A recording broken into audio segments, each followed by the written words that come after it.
In a world plagued by wasted marketing dollars, you have the power to save your ROI. Now, IMG's marketing experts will help you discover the tools and strategies you need to unleash your inner marketing hero. Let's get started. Thank you, John, for that wonderful introduction. And thank you, everybody, for taking the time to join us today.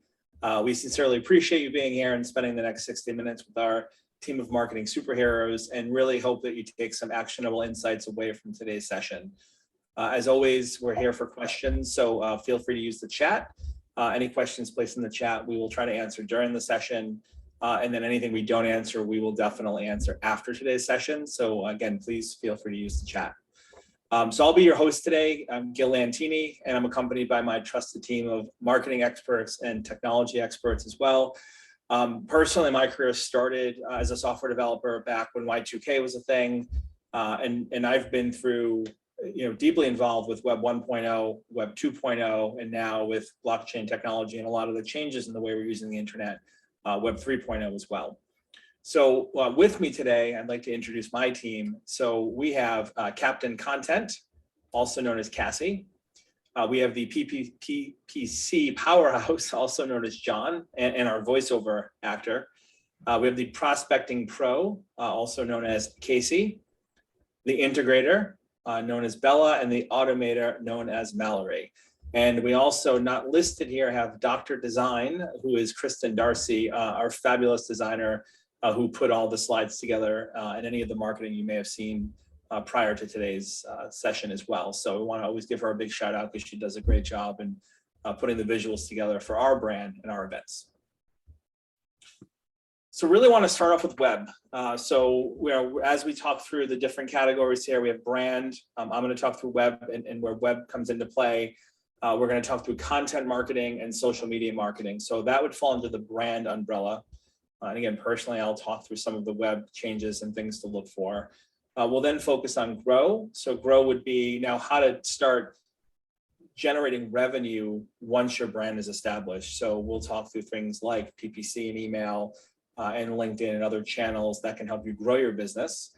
And then we'll talk through integrate, which is now how do you take all the leads and prospects and data you're collecting and leverage that data for things like automation, as well as collect the information in a way that's relevant for your team and really helps to bridge that gap between sales and marketing alignment. So again, we'll go forward today with the theme of brand, grow, and integrate, and several of the services will fall within those three categories that we'll talk through. So starting off with brand, again, brand is really about your voice and your vision and your message. So when we think of brand, before you can market your business and before you can really leverage your content to start generating revenue, you really need to understand your brand, your voice, the vision, and the imagery that's used for your business. So we're going to start off with web. And some of the things we've known for years now, and really, since businesses really started to leverage their websites for driving web traffic and ultimately revenue, is that the expectation now is that we're going to have a website that is easy to use, that we're going to have a strong web presence, it's going to be visually appealing. But some of the key things that we need to focus on, one is just around speed. So page load time does impact search. It also impacts your conversion rates. So we want to make sure that the page load time of our website is acceptable. And there's actually a website I've linked here under the statistics over on the left. That website will actually give you an analysis of your website speed and a grade. So again, if you're performing at a high level, that is going to help with search and ultimately conversions. But speed is definitely a factor with websites. And it could be the host, it could be the way the site was built, it could be the platform we're on. There's a lot of variation there, but we always want to focus on speed of our website. And then we also want to focus on mobile responsiveness. So making sure that our website adapts to different devices. And I have a link there under the checklist that actually you can click on to see how your website renders on mobile. So when we think of the bare minimum, we want a fast website that renders well on mobile, really important as we're looking to really build up our web presence. The other thing, just basically around content, especially now over the last few years, people are looking online to get information even more so than in the past. So things like updating your hours, updating any response to COVID. If you're a walk-in, if you're a restaurant, if you're any type of retail facility, making sure you're updating information online. I know a lot of us have probably experienced where we're looking to go somewhere and didn't realize that they may not be open or their hours have changed. So keeping your content current is also really important. I think the one actionable item I really want to make sure we take away from this slide is the omni-channel approach. So customer service, we may have heard the term omni-channel, but customer service has really gone to this omni-channel approach at this point. And omni-channel just means that we can't just be in one place. We need to be accessible by phone, by text, by email, by live chat, by web form. So we really want to think of the channels we're giving our customers to reach us. And if we look at, if we look specifically at chat, chat is something that a lot of sites, local sites don't have and can really help with driving more response and a faster response for customer service. And then even messaging. So if we think of text messaging, that's actually been an increased channel for service as well. So we really want to think through how we're allowing our customers to interact with us and make sure we're supporting them in a way that is really going to meet their needs as well. We also want to make sure with forms on our website, and I've seen this a lot where someone fills out a form, there's no auto response. I personally had an experience this year where I reached out to 11 companies for something I was trying to have done, and I didn't hear back from any of them, and I didn't get an auto response from any of them. So I don't know if they ever received those form submissions. I didn't hear back, so there's obviously a loss of business on their side as well. But something as simple as an auto response, letting someone know you received their email, really goes a long way and helps to keep that communication open. And then just appointment scheduling. So things like restaurant reservations are much more popular now. We're seeing just reservations in general. If someone can book a time with you, having that online will really improve the customer experience. The other area of web I wanted to just touch on here is e-commerce. So, again, during COVID, there's been an increased need for businesses or people to shop online at local businesses. And you'll see in the chart on the right, huge spike in online sales growth. So really we're seeing there that once, we look at Q2 of 2020, 43% online sales growth up from, 13% prior quarter and usually in the teens. So online sales growth has been substantial through early stages of COVID, and it's starting to level out now. But it really shows us that people are, continuing to look online for purchase, and not only purchase, but the repeat purchase. And we're seeing studies that are showing that consumers are buying different brands now than they usually would. So brand loyalty is lower. So when we combine that, outward presence of, strong brand, constant communication, strong customer service, we can really capitalize on those numbers of clients that are going elsewhere for just as a solution for some of their problems. Some popular e-commerce options for those that are, small business. We don't need to spend a ton of money developing a custom e-commerce site. There are some plugins for WordPress that allow you e-commerce functionality. There's also Shopify, which is the largest e-commerce platform for businesses. And there's BigCommerce, Wix, and Squarespace as other options. So we do have options to affordably get up and running with e-commerce, but definitely if you're selling a product or have a service that could be technically sold online, definitely want to look at e-commerce as a channel for your business.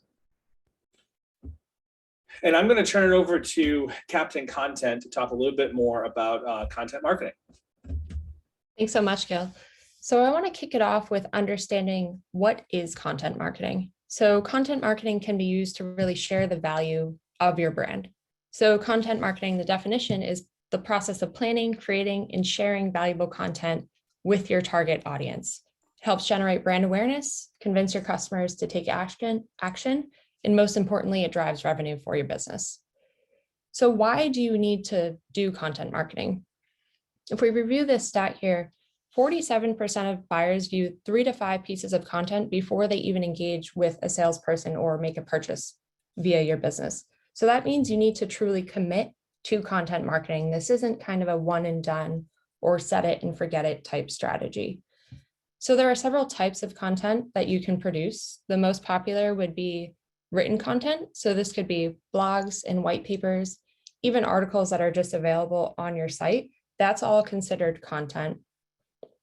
You can create visual content in the form of infographics or kind of additional white papers that may have a little more visual value to them. You can create videos that you can distribute on YouTube. You can have videos on your site. You can create short form videos on social like TikTok, and you can create podcasts. So one thing I want to note with these types of content, they can all be used on multiple channels. So if you write a blog, it should be posted on your website. That article should be shared on social. It should be distributed via email, and it should be optimized for SEO.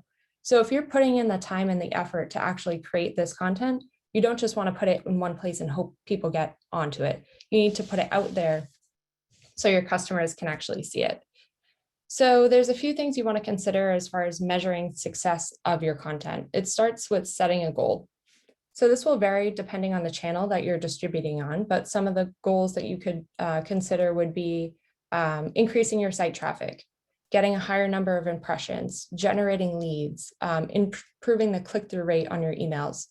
So how do you set these benchmarks? You can review your content that you may have distributed in past years. You can view competitor content online and kind of see where their impressions on social land and give yourself a benchmark to reach to. Next, you want to set your time frame. So let's say you're running a campaign, you distribute the content, and then 2 weeks later, you want to follow up and see how many views you've actually reached with this new article you've shared on your site, for example. You want to have a time frame where you're going to go back and revisit that to actually review and track your results. The other thing is, don't forget about content that you put out last year, especially a content that would be SEO optimized. There's a good chance that people will be going back and revisiting that content for months and years to come. So do go back and check that content from time to time. And be sure to review and document all of your results.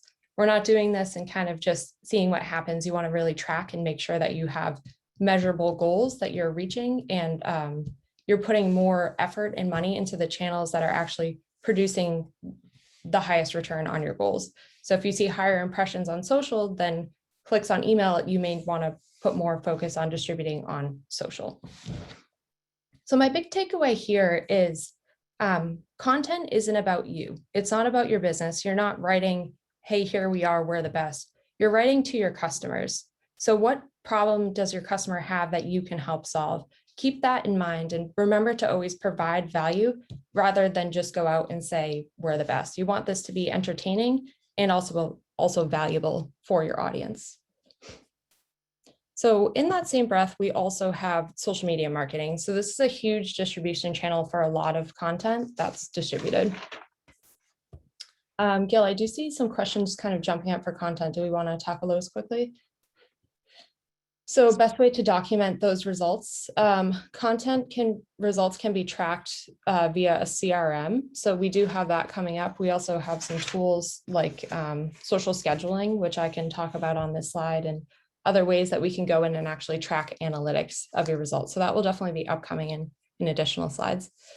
So wanted to address social media. So this is your direct connection to your audience and to your customers.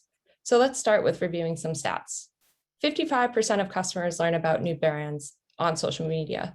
This is especially true with the younger generations like Gen Z and millennials. Another important stat is that 78% of customers are willing to buy from a company once they have a positive experience on social media. Two great things here. One, that's instant increased revenue for your business. And two, if you have a happy customer, they're much more likely to actually refer a friend or a family member to your business. So you're definitely generating more revenue and more connections that way. So why social media? Why have a presence? I mean, we've all been hearing about the importance for social for years now, but I do just want to reiterate some of these facts.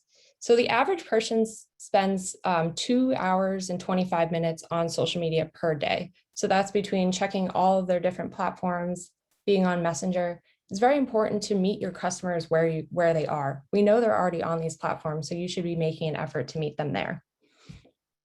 This is your chance to develop a really personal connection with your customers and actually meet them on a first name basis.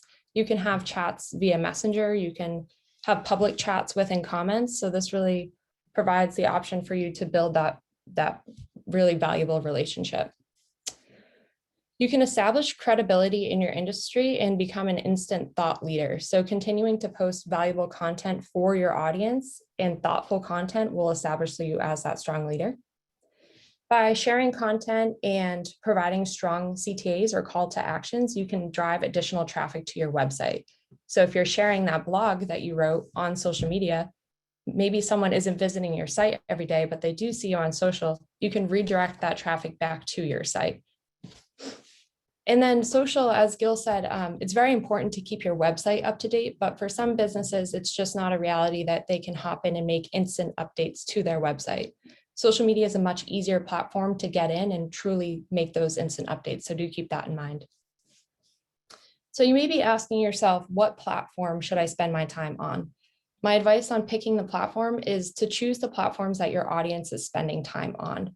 So for example, B2B companies may want to focus more on their LinkedIn and Twitter presence, where someone who's selling a hard good or a tangible product may want to focus on Facebook and Instagram ads. So my advice here is it's better to have a strong presence on 1 to 2 platforms than try and do a little bit in everything. Your social platform is kind of like your lobby, if we're talking about what this really means. So you don't want to have a messy presence online. It's better to really focus on areas where you can try your hardest and create a real strong presence. What sort of content should you be posting? I have a few examples here of the categories that we typically pull from. So our most popular would be evergreen content. So this type of content is used to build brand awareness and share your brand story. So this can be sharing anything from your website. If you wrote a blog, you can share that here on social. You can share white papers, infographics. So we call it evergreen because this content isn't necessarily timely. It can be viewed at any time and add value to your audience. If your company is undergoing a rebrand or you have a new announcement, make sure you get that out on social media again, because if people aren't going to your website, this allows them another chance to see that information. You can share team spotlights, and that's a really fun opportunity to share the personality behind your brand. So get to know the people who are really making your brand function. Short form videos. So this is a really important one. 85% of marketers rank this as the most effective type of social content in 2021. Instagram Reels and TikTok have a very strong pull in that. So I do suggest experimenting with that. It's very easy to adopt and a fun introduction that you can make for your business. So people often ask me, should I be posting promotional content on social media? My answer is yes, but you don't want to focus on only doing promotional content, because at the end of the day, it's very important to remember to provide that value for your audience. As I said on the last slide, we want to be speaking to your audience. What needs do they have that your social posts and your content can fill? So don't speak to the entire platform and try to please everyone. Remember who you're reaching out to and who you really want to talk to. And then my overall takeaway tip for social media specifically is remember to focus on quality over quantity. If you're posting every day, but there's really no true value there, I would say refocus your focus and get some more quality posts out. But at a minimum, you should be posting at least 1 to 2 times per week on pretty much all of these platforms have that frequency. I do see some questions coming up. Gil, you wanted to kind of hit on some of those? Yep. So a few of them we answered in the chat. One I know you addressed. Question about video. How short is a short video? That's a good question. So the platforms TikTok and Reels consider short video to be, I believe, a minute or less. Personally, I think it's anywhere below 30 seconds because you have to think about attention spans. And one thing to remember with short video is you always have to catch attention. So that first, 3 to 5 seconds of the video is the most crucial to actually getting people to watch the duration of the 30 to 1 minute video. Okay, any other questions? I do just want to touch on some tools that you can use for marketing automation. I believe Hootsuite, HubSpot, Pardot, they all have social scheduling tools that can really help with the automation of this. I touched on that, at least posting 1 to 2 times a week. If you don't have the time to manually go out and do that, you can pre-schedule a month's worth of content in just a few hours if you utilize some of those scheduling tools. Okay, at this point, I'm going to share a few examples of some social content. So this is all content that IMG has posted. So we have something that would be considered a team spotlight / company update. So we're really showing our personality and sharing an exciting update. Here we have a promotion, but it's still providing value to our audience. And then evergreen content. So this is sharing a blog directly from our website. And if a user were to click on this blog, it would drive traffic directly to our site. So just a few examples there. All right, Gil, I will pass it back to you for a quick recap here. Thank you, Captain Content. Hopefully these names stick after today's webinar. That's what I'm going to vote for. So some brand tips. So understand that your brand is who you are, right? It's the messaging and the visuals. Really, it's those calls to action. It's everything about how you appear to your audience, right? Marketing is that how you build awareness of that brand. So branding is, again, it's the messaging, the visuals. Marketing is then how do we bring attention to it? You want to make sure you're adjusting your online presence to meet current market demands and market trends. Again, we touched a little bit about the last few years of being in a different period from a marketing perspective.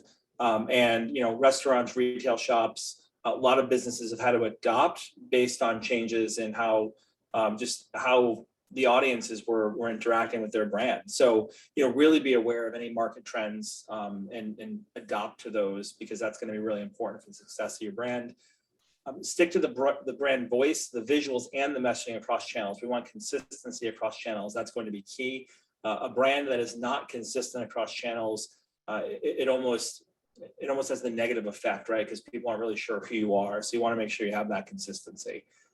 Experiment with content. Every piece of content you put out is not going to be a home run. Remember that. Don't be afraid to post just because you're not sure if it's the right thing to post. I would post and then analyze the results of the content, whether it's email, social, or web. It's about making a decision, being consistent, and then making changes as needed. And then reuse or revisit existing content. So things you've posted in the past, just because you've shared it before doesn't mean you can't share it again and put a new spin on it or revisit some of that content. So now we're going to go into the grow area of our webinar. And really, this is where we're going to talk about now how to market your brand, how to actually take the content you're putting out and really elevate that and get in front of more people. So for this portion, I'm going to turn it over to the Prospecting Pro, Mallory. Now you're going to turn it over to the Automator. Oh, sorry, wrong name. See, I already messed up. Automator. That's all right, Gil, I forgive you. Hi, everyone. This is Mallory Anglis. I'm going to talk to you a little bit about email marketing, something that we are all very familiar with. So one really important thing with email marketing is to nurture prospect relationships. So we've heard, that email marketing is becoming a bit more obsolete with social media kind of taking the forefront, and SMS and the chat, as Gil was talking about. But we're here to reassure you that email is still a tried and true method to build that awareness and drive that return on investment. So especially for B2B companies, we always want to be, reaching out via email and keep things consistent. I mean, think about how many times you check your email on a daily basis, whether that's on your phone or it's on your desktop at work. So we kind of take a two-pronged approach with the types of email marketing. So we like to recommend doing a batch and blast type of, maybe like a monthly newsletter, or if you have a webinar coming up, I would definitely recommend, nurturing and sending communications on, current events that you have. Maybe you're going to industry events. So kind of more batch and blast marketing, but also the email nurturing portion, which kind of happens in the background. It's almost like a set it and forget it. This is where you can really start to nurture those prospects and initiate those conversations. So it can just be as simple as a plain text email for people who have gone dark, maybe in your org, maybe they have a closed loss opportunity, so we have to re-nurture them.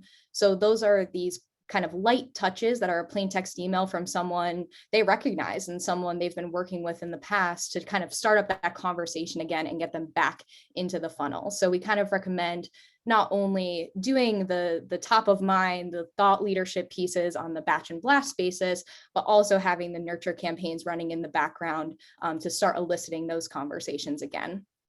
So overall, we use email to share content and deepen that relationship with your leads and contacts. So just really quick do's and don'ts for email marketing. Set proper expectations. So that's internally with your team. Nurturing is just that. It takes time. It's not going to happen overnight with one email. You have to be consistent, which I'll get into, but consistency is key. Making sure you're putting the right people into the right nurturing programs, and also coming up with a marketing calendar so you can stay on top of those newsletters, those events, and your nurture programs all happening in tandem. So that kind of combines my next two do's. So using the automation tools that you have to do a set and forget, so you can send that message at the right time to the right person without even having to really think about it. And consistency again is key. So making sure if you're sending a newsletter at the first Thursday of every month, you're consistently sending that newsletter every Thursday at the first Thursday of every month, because your audience begins to expect that. And if, maybe you fall off for 1 month, they'll be looking for that communication. And maybe, you want to make sure that you're maintaining that brand reputation and that you're consistent. Don't obviously spam your list. We want to make sure we're sending personalized and targeted content to these people, as Cassie was saying before. We don't want a bunch of opt-outs, because then we have to go through the process of getting them to opt back in. So it's easy to spam and send them just batch and blast information, and people might opt out because it's not relevant to them. So don't deliver irrelevant content. We have so many tools within email marketing to personalize it. It would be sad to not take advantage of that feature. So main takeaway is obviously consistency, making sure that you are consistent in your email marketing efforts, delivering the content that they want to see, so then you can start eliciting those conversations. And with that, I will pass it over to our PPC powerhouse, Mr. John Petito. Thanks, Mal. Hey, everybody. So for SEO stands for search engine optimization, and it's tied to making sure that your website or the different web pages on your website show up within search engines such as Google and Bing. Now, this is considered an organic form of marketing. And the other thing to note for this is that it's a long-term strategy. This is not something that changes overnight. This is something that you start to build up and continue to grow and grow. And in a way, it's almost like exercising. To stay in shape and keep your website in shape, you have to constantly keep doing things. A lot of the content marketing strategies that we touched on earlier are fantastic ways to help drive traffic to your site, to encourage more people to be able to see it. Now, search engines determine rankings of websites. I'm sure if you go into Google, you type in a name for a business, or you type in an industry or a potential service, and you'll see a bunch of different websites. In order for your website to get within those first or second page rankings, you need to have content on your site that is relevant to searches. You might have heard of keywords before. Keywords are the main components. Keywords can be phrases, 1 or 2 words, or key phrases, meaning whole sentences to questions. Those are the things that Google utilizes to determine if a piece of content or a web page is relevant to a search. So if somebody is searching for pizza near me, and if you have your entire website dedicated towards pizza, if they're within a geolocation of that search, then you will pop up. And if you have your competitors on there as well, the way that you can improve your positioning versus theirs is to have more content more frequently that's more relevant. You can get a sense of what people are searching for just by looking at search trends. Google Trends is an official way that you can take a look at that to see what people are searching for. You can get an idea of how much traffic a specific keyword is getting, and then you can shape your strategy around there. But it's not just content, it's also the way your site is laid out as well. On-page SEO describes things like meta tags and descriptions, and also headings and other structure elements in order to position it in a way that Google can register. Google sends crawl bots to your website almost on a daily basis to essentially get the scoop on what your website is about, what your web page might be about, and then it'll determine ranking position from there. Rankings change on a daily basis, with certain keywords going up or down 1 or 2, or sometimes even more. So there's always room to grow and improve. If you feel like there's a huge giant that, it's hard to tackle, you can eventually get to that level with progress. Things like blogs are individual components that are quick and easy ways in order to pump out more content. If you have people looking to learn more about a specific thing within your business, things like an FAQ is also a fantastic opportunity. And those types of things have long-standing benefits. You'll see that a good long-form blog with a lot of answers to a lot of questions, they'll be able to bring in traffic for a long period of time, especially as they get more and more traffic, they'll solidify themselves in their rankings. And a quick way that you can implement that today is, again, start writing some things, look up for questions that people are answering. You should know the questions that your customers and clients are asking when they come to you about why they should use your service, or why they need your service, or even about the service in general. And providing those answers in various forms on your website is the quick and easy way that you can implement today to boost your SEO rankings. And you can monitor SEO performance utilizing various tools such as Google Analytics, but there are also other tools that allow you to see cost per click and other elements, which we'll touch on in a minute, such as Ahrefs and SEMrush, which you may have heard of before. Now, keep in mind that there are a lot of people online searching for things on a daily basis. So if you're not taking advantage of improving your website performance and your traffic, then you're missing out on a huge amount of people that could potentially become clients or customers. Now, the other half of that coin is paid advertising. Paid advertising is essentially a way to cut the line and to reach your target audience already engaged and with high intent. Paid advertising is typically a higher intent than content marketing because they're searching for, or they're primed already. They've engaged with your brand or competitors' brands, or they're directly looking for your service, and you compete against others to be that first, second, third positioning to get in front of them so that you can then have them do whatever action you're looking to do. Now, the first portion that I'll touch on is Google Ads.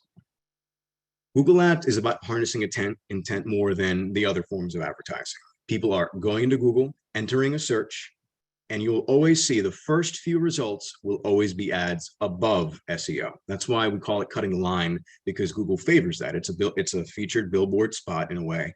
And those ads can be of various different forms. You have search ads, which are the text-based ones that you'll typically see. They look just like regular search results. You'll have display ads, which can show up on various websites, including your competitors, as well as apps as well. Google has a very expansive web market and web network that they utilize those for. You'll typically see those in little sidebars or side banners. There's video ads, which you're much more familiar with on YouTube, though they can be in other places as well too, such as apps. There are app download campaigns. If you have an app that relates to your business, whether it be something to help continue the service or just for something for educational purposes, you can encourage people to go to the respective app store of your choice and have them direct download from there. And that can show up in various platforms in the same capacity as display ads.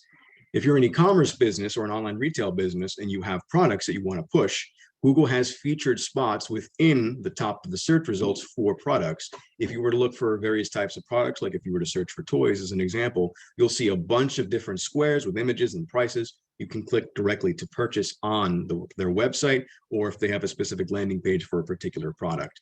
Those ads are particularly effective on mobile, where people are more likely to be impulse buyers.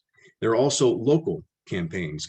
These campaigns help drive traffic to your physical location. If you're familiar with Google Maps, you'll see those Google My Business listings.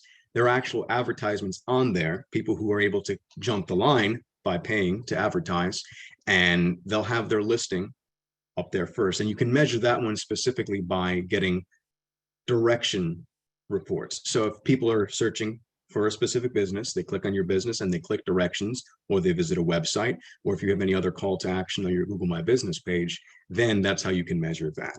There are also discovery campaigns, which are a newer form. If you have any type of Google-based browser or any type of Google-based initial login on for your phone, you'll see the discovery feed. The discovery feed features articles from across the web. They are normally organically generated based off of the person's search history, but you can also advertise in that space well. The other thing to keep in mind with Google Ads is that you have clear and transparent ROI. It is very straightforward with the numbers. You'll see exactly what you put in and exactly what comes out. There's very clear tracking. You can get every percentage, stat, metric, and forecasting you're looking for with that. And it's very easy to be able to control because you have more of a hand on it than perhaps content marketing. And another thing to consider, one last thing on this, is that 65% of all small and mid-sized businesses are using Google Ads already. And of course, we all know the giants are, especially as well too. It's not a matter of if, it's a matter of, do I actually want my competitors to keep advertising and I'm not? So if you're not on Google Ads in at least some capacity, then you are missing out on a lot of competitive advantage against your competitors. Now, the other form of PPC we'll touch on is social ads. Now, you all know the content marketing on social media. Social ads essentially take the form of commercials in the way that they're browsing through their feeds, whether that be through Instagram, Facebook, or LinkedIn, and you'll see featured content, sponsored ads popping up naturally within that feed. And most of the time they're indistinguishable from other posts. These can be videos, these can be graphics, these can be articles. These types of things help jump in front of people who are within your target demographic, your target audience, and your target location, as well as individuals who have expressed previous interest in your specific field or what you're trying to advertise for.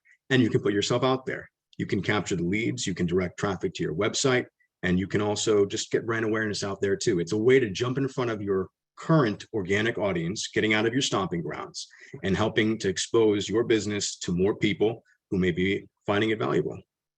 Now, with social ads, they're a little bit more of a fine tuning. Cassie mentioned the attention span. You want social ads to be very visually appealing, whether that be short and sweet copy, a very eye-catching image, or a video. Video advertising in particular is more effective than other forms, primarily because it auto plays and you at least get the first 3 seconds or so to capture intent there. John, there's a question about in the chat. Do you think Google Ads are worth brand awareness, even if your target audience isn't using it to take action? So I'd say that I'll use insurance companies as an example, because we all know and are familiar with Geico, Progressive, and ones like that. There's a certain approach to marketing that they do, and even with food companies as well too. They do constant marketing so that if you have an audience that you know is engaged, a brand awareness campaign is very effective at keeping your business's name in mind. If you're always there, whenever somebody is looking for something, even if they don't need it at that moment, you might be the first person they think of, and they'll search for you. If you keep yourself in front of that business, while I wouldn't say you should invest as much into that type of campaign from a dollar standpoint, there's definitely value there. And that's what display ads can do as well. Both Facebook and Google display ads can have remarketing capabilities that if somebody visits your website, you will follow them around everywhere online. You've experienced it before. You've been haunted and tracked by many, many different brands and competitors on there. And that's a way to kind of plant the seed for your business. One more question, John, while we're here. Not to take too much time, because I know we have to keep things moving, but do you suggest social ads if the company is already using Google Ads? Yeah, and you can actually use them to work together. You can build a very refined audience on social, whether that be through LinkedIn, Facebook, or Instagram, especially if you're capturing contact information. And you can use that to make custom audiences on either platform that you can then market to refine, to make sure that you're more so hitting the people you want to. So they work in conjunction in many ways. Awesome. Thanks, Sean. Okay, and we can go to that next slide there for the tips. So in general, some overall tips. PPC can be extremely complicated. There's not as many tools to help make it very user-friendly compared to others, but once you get a sense for it and once you're in those platforms, just a couple of tips to help you out there is to have a clear goal. Know what you want out of it. Do you want leads? Do you want traffic? Do you want brand awareness? Do you want them to sign up for an event? Do you want them to purchase something on your website? Do you want them to just read something? You have to have a clear goal in mind, because that determines everything else about how you set it up and how your expectations are set. Another big thing is to determine the value of that result. So if you're going for a purchase, let's say the product costs $10, in order for you to make money off of that, you can only spend $2.50 per lead.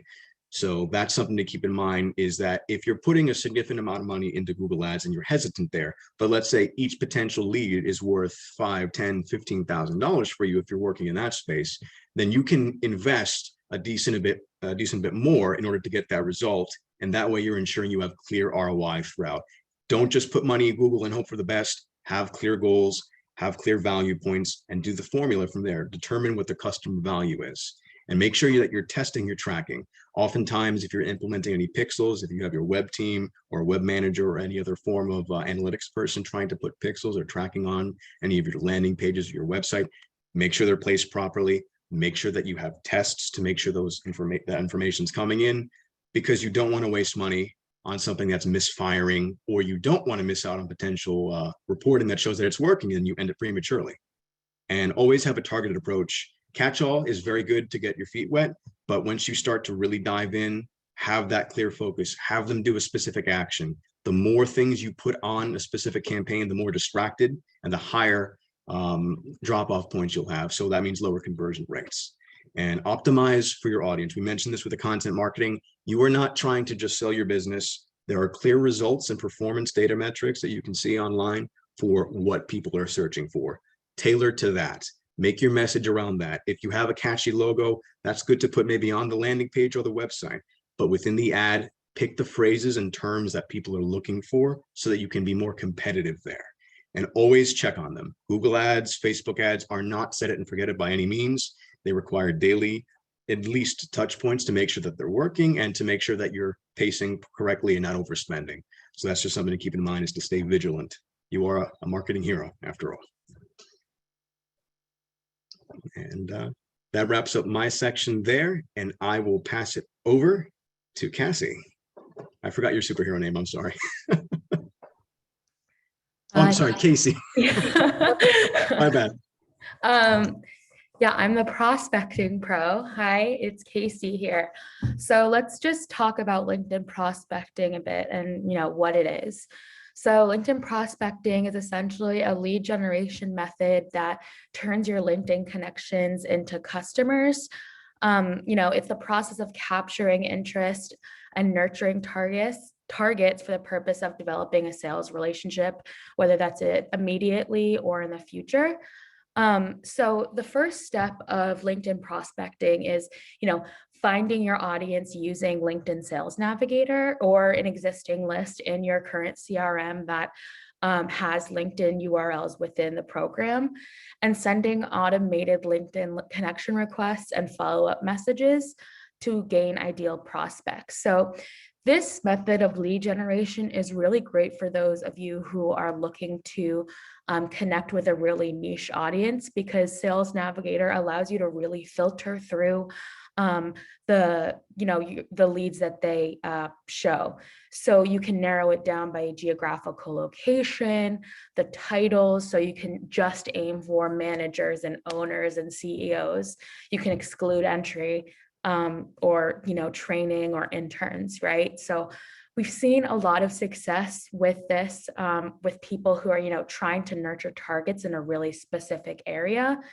And when you automate these,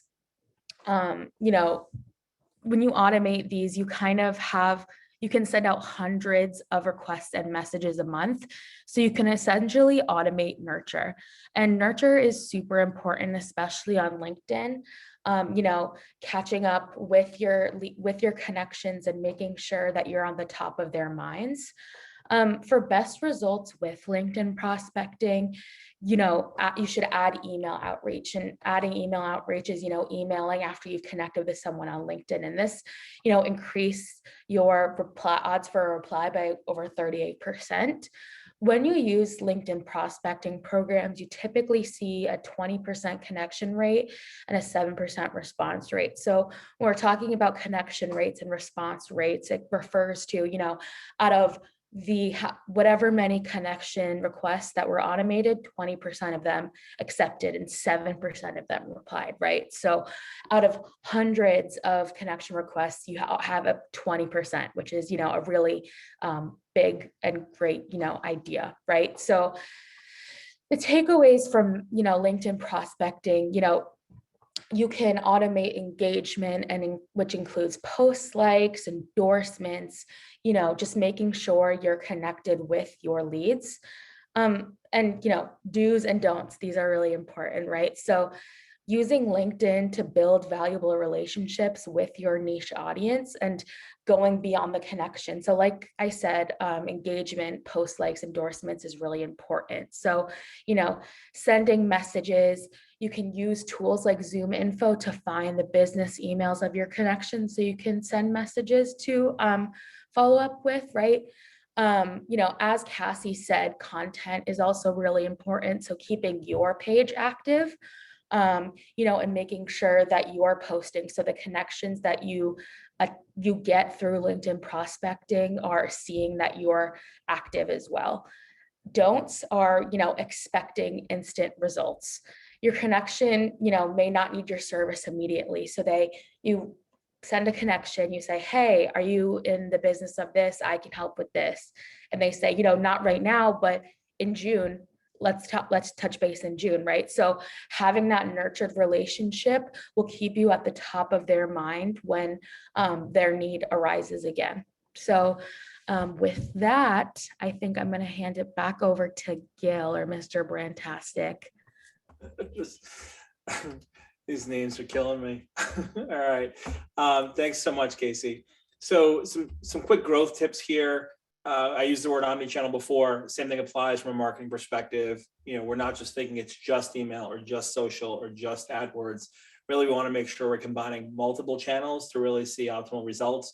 The impact we're going to make by being in different places really is, especially as a small business, gives our prospects the appearance that we're everywhere, and really make sure that we're hitting people where they're spending the most time. So we want to make sure we have that omni-channel approach. We also, and this has come up throughout, been mentioned many times, tracking results. We don't just want to do something and think it might work or think it may not work and we're not really sure. We want to really make sure we're tracking those results. And ultimately, not only tracking the results, but how does that measure to dollars, right? Is it generating actual business for us? And then as far as all the digital channels, from an ROI perspective, email tends to be the highest because there's a low cost to it.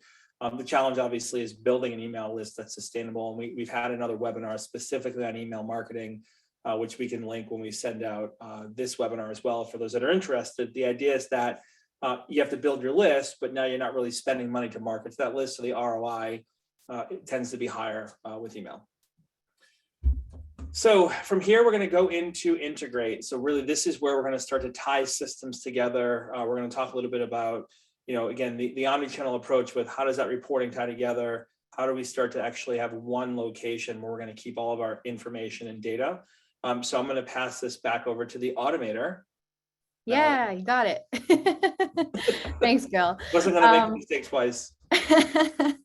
Hi, everyone. I'm going to talk a little bit about marketing automation. If you've worked with IMG, you know that I live and breathe Pardot, marketing automation tool, every single day of my life. So that's very exciting.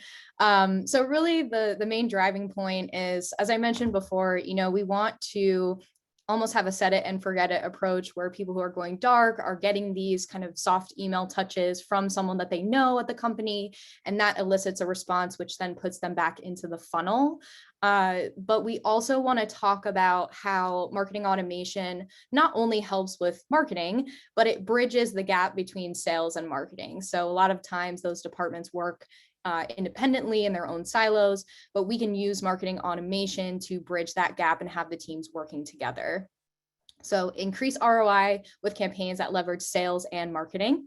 Automation can be personalized and targeted via email, text, and more. So that omni-channel approach, once again, we can combine efforts between emails and texting. For example, let's say someone signs up for something on your website, we start nurturing them. Maybe if they're engaging and have, a certain level of engagement, and they also have the right job title, they have the right industry, we want to make sure that we send an alert to sales right away as soon as they meet that threshold. So sales can do what they do best and convert them to an opportunity and close the deal. So we can use these tools available to us to make that gap a little bit, closer together. So we want 76% of companies that implement marketing automation generate a return on their investment within the first year. Not only that, but 44% of them see a return in just 6 months. And I think the real driving factor of this is that plain text, very, very gentle touch, very consistent communication with people that maybe had dropped off in the past, and restarting that conversation and getting them back into the funnel instead of leaving them kind of in a lead graveyard or a client graveyard. So who needs automation? Everyone and anyone can benefit from automation. Both small and large teams can use automation to, let's say, automate tasks to do follow-up on the Salesforce side. Maybe we want to send them a text reminder when they have a meeting coming up with us to make sure that, your goals align with what they're trying to accomplish. So overall benefits of automation, we want to optimize the time between your different stages. So optimize the funnel, make sure as soon as a qualified lead comes in, sales is able to see it and do, again, what they do best and close the deal. We want to save time with those set and forget ongoing marketing campaigns. So your team doesn't have to really lift a finger at all to get that communication out to the right people at the right time. And again, getting that better cross-department collaboration between the marketing and sales team to really, when everyone works together, it's always a better experience and you can generate more ROI. So with that, I'll pass it over to our integrator, Bella. Awesome. Thank you, Mel. So for those of you who don't know me, I'm obviously Bella, and I work on the CRM side of our business. So making sure that our customers are able to migrate from one CRM to another very smoothly without any problems, or implement a brand new CRM after tracking from spreadsheets. So I'm here to talk about why it's important to have a CRM for your business. So as you can see from the statistic in the slide, you can see that 65% of businesses adopt a CRM within the first 5 years of launch.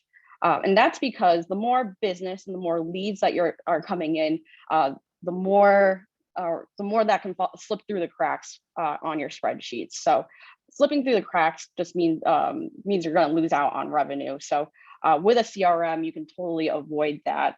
Leads can get funneled into the CRM automatically and assigned out to their sales representatives from forms, from social media, email campaigns, and even your integrated marketing platform that can all create leads in the CRM and have those assigned out. So that's one great reason. Another great reason is just tracking the activity with leads and deals in the pipeline. So what that means is logging the emails you've had, the meetings you've had, the different calls that you had into CRM.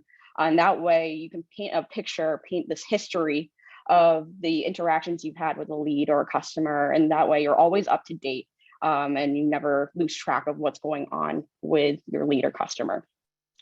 So it's great for promoting accountability in that way, especially when you're logging those or when you're adding that type of information into the CRM.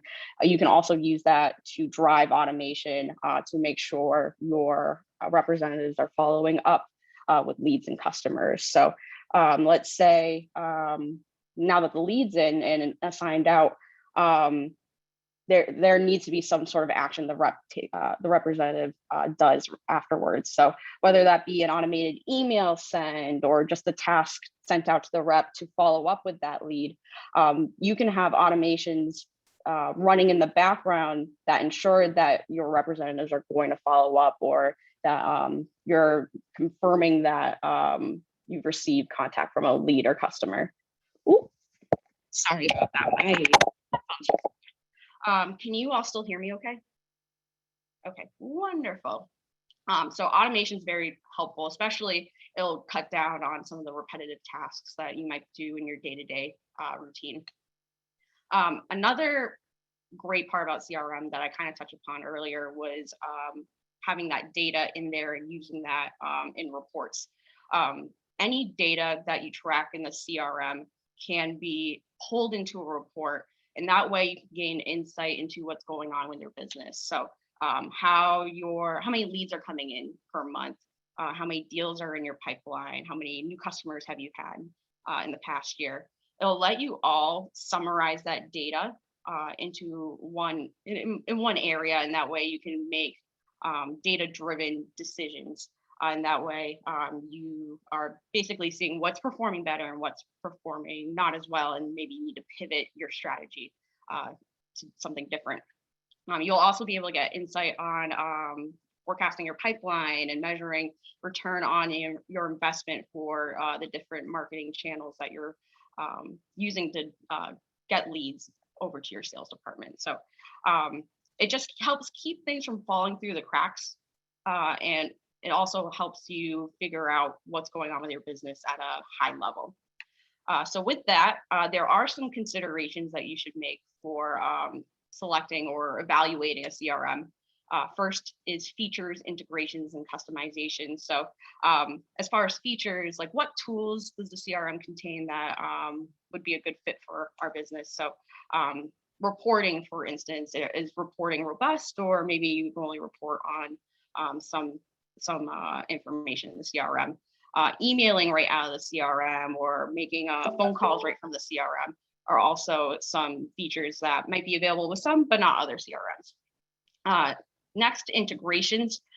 So what tools do you use in your tech stack that we can connect to your CRM? And that way you're not working in disparate systems. You have kind of mission control in your CRM. That way you can maybe send e-signature documents, or you can look at accounting information, or even have your email and calendar sync with the CRM. And that way you're not hopping from tab to tab, and that does save me some time. So it will definitely save you some time. And next, customization. So how can we customize the CRM to fit the language we use internally and our internal business process? Customizations are going to be an important feature of CRMs, because pretty much every single business has the use case for adopting a CRM. So with that, all CRMs are designed in a way that can fit customers of different industries. So it's going to be important to be able to customize that in order to have processes driven, or processes that you internally have in the CRM, and it's not this big Rolodex, for instance. So that's pretty important. Next, adoption and training. So you may have a perfect CRM totally customized to your business, but people may not end up using it if you don't have a rollout plan when you're implementing a CRM. So it's really important to have a rollout plan that includes training, and that way all of your users have a baseline as to what how the platform will work and what features that they should be using now that they have a new CRM available to them. And lastly, for considerations is price. So there are a few factors that you should take into consideration when it comes to price. One is licensing costs. So is it per user per month, or is it for the whole organization? Is it an annual payment, monthly payments, like I said earlier, or quarterly payments? So that's one factor. The other factor is whether or not there'll be an implementation cost. So is there a cost to get it stood up and tailored to how you want it to work, or can you just use it right off the bat? So that's another cost that you might not see when first looking at the list prices for different CRMs. And then the last consideration when it comes to price would be integration costs. So even though some of the tools you're using in your tech stack have their own licensing costs, there might be an additional cost on top of that to integrate with CRM. So that a lot of the times gets uncovered when evaluating, or when evaluating a CRM and basically asking your customer support for your tech stack what it's going to be like to implement that. So overall, just to reiterate, 3: licensing costs, implementation costs, and integration costs. And that brings us to the popular CRM options. So Salesforce and HubSpot are definitely the biggest CRM options available on the market. I would say next is Zoho, Pipedrive, and Sugar, which we see definitely often, but not as often as Salesforce and HubSpot. And with that, I want to give you guys one final takeaway, which is data is the key to gaining insight to your business and making sure that your business is being run properly. So with that, it's important to have clean data. So no duplicate records, no junk records in your CRM, and make sure that all the data that you're tracking, like states, for instance, is a big one. Make sure it's all normalized so that you're not seeing state abbreviations and state full names. Keeping your data clean like that will, at the end of the day, just help build your reports and then make those data-driven decisions for your business. Okay, so with that, I'll hand it back to Mr. Fantastic. Thank you, Bella. So we're just wrapping up here. So some integration tips before we wrap up. Make sure you're fully adopting your investment. You're going to spend money on CRM, marketing automation tools. So make sure it's fully adopted within the organization, and really leverage it to integrate your team. So sales and marketing teams can really both work together when you do adopt this technology, and look at it as a way to re-engage with old leads, as well as follow up with new leads coming through. So really it's something that's going to work across any type of prospects you have in your system. And then to Bella's last point there, clean data will drive better results. So we promised to get you out of here on time today. We're right at the top of the hour. So just to wrap up, with great strategy comes great results. Don't just focus on one area of marketing. You really want to test multiple areas to really get that, cross-channel approach and really the impact of using multiple channels. And we want to measure the success of our campaigns, which is very important. I know today's overview touched upon lots of different topics. Future webinars will really hone in on some very specific areas. So we hope you come back and join us for follow-up webinars. There will be one in February, which we will share some information on around funnels and marketing funnels. So we're looking forward to that. And just to wrap up here, Cassie and myself, as well as anybody on the webinar today, are available for any questions through email or give us a call. So yeah, really happy you guys came, excited that that you joined us for the hour today, and we look forward to reconnecting soon. We will share the slides, and if there's any open questions in the chat, we will answer those as well. Thank you so much for coming. Thanks, everyone. Just want to add one quick note that there is a survey available as you go to exit. So please do take the time to fill out that survey. It definitely helps us with all of our webinars. All right. Thanks, everyone. Have a great day. Bye.